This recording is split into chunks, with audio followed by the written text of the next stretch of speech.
এই শহীদ মিছিলে যারা নাম লিখিয়েছেন 24-এর 2000 শহীদ,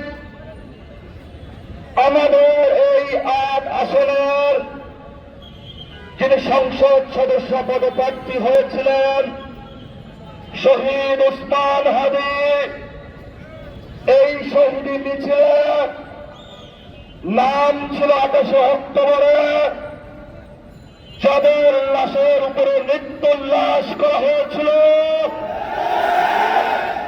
এই শহীদ মিছিলে নাম লিখিয়েছেন শাপলা চত্বরে অসংখ্য আলেমদেরকে শহীদ করা হয়েছিল।